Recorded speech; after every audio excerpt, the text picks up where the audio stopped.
Assalamualaikum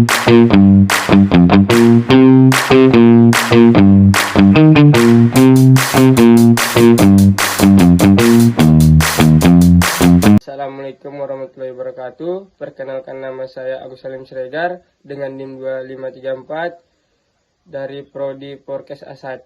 Saya akan melakukan ujian UAS dari Bapak Muhammad Prawibowo MPD yang berjudul Perkembangan Kognitif Memahami Teori Piaget dan Vygotsky.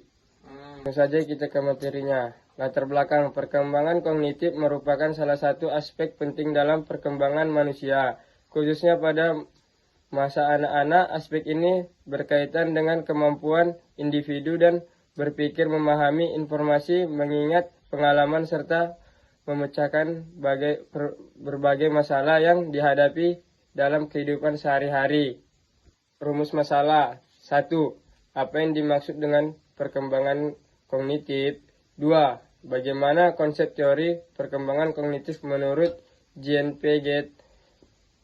3. Bagaimana pandangan Lev Vygotsky mengenai perkembangan kognitif? Perkembangan kognitif merupakan proses perubahan dalam kemampuan berpikir. Perkembangan kognitif merupakan proses perubahan dalam kemampuan berpikir yang dialami manusia sejak masa kanak-kanak hingga dewasa.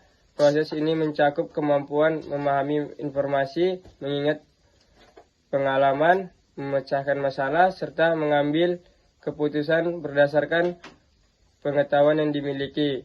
Perkembangan kognitif juga berhubungan dengan bagaimana individu memproses informasi yang diperoleh dari lingkungan sekitarnya. Informasi tersebut kemudian diolah oleh otak sehingga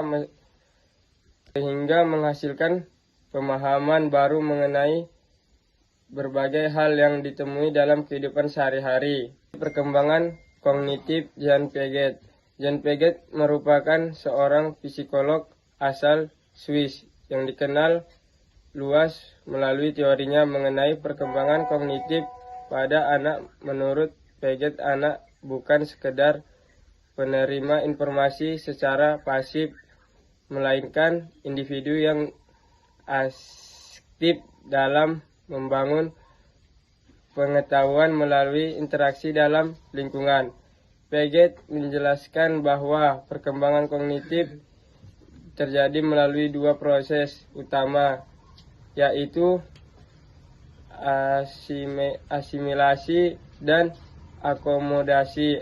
Asimilasi merupakan proses ketika individu memasuk informasi baru ke dalam struktur pengetahuan yang telah dimiliki sebelumnya. Sementara itu, akomodasi terjadi ketika individu menyesuaikan struktur pengetahuan yang sudah ada agar dapat memahami informasi baru.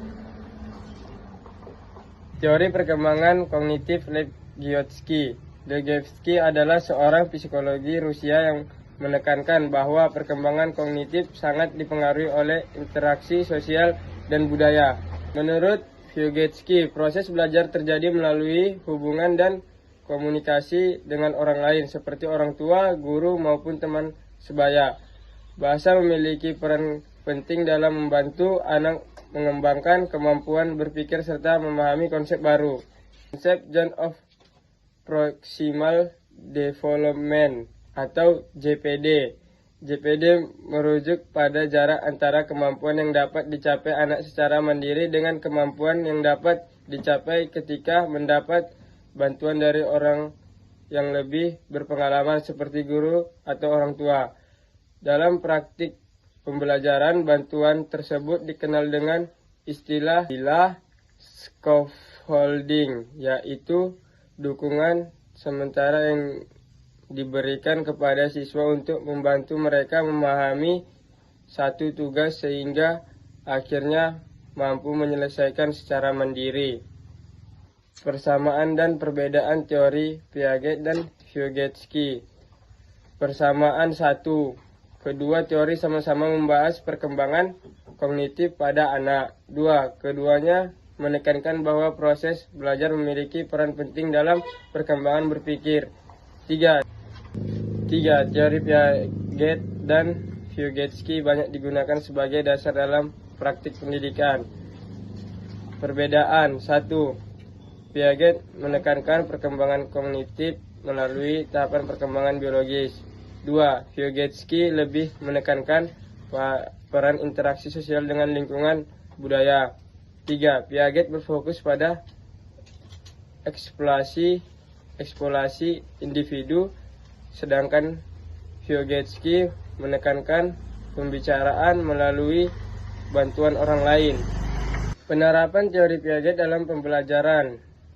Dalam praktek pendidikan, teori Piaget dapat diterapkan dengan menyesuaikan metode pembelajaran dengan tahap perkembangan kognitif siswa. Guru dapat menggunakan berbagai aktivitas yang melibatkan pengalaman langsung seperti eksperimen sederhana, permainan edukatif, dan kegiatan diskusi. Penerapan teori Vygotsky dalam pembelajaran. Penerapan teori Vygotsky dalam pembelajaran dapat dilakukan melalui kegiatan kerjasama, diskusi kelompok, serta pembelajaran berbasis proyek.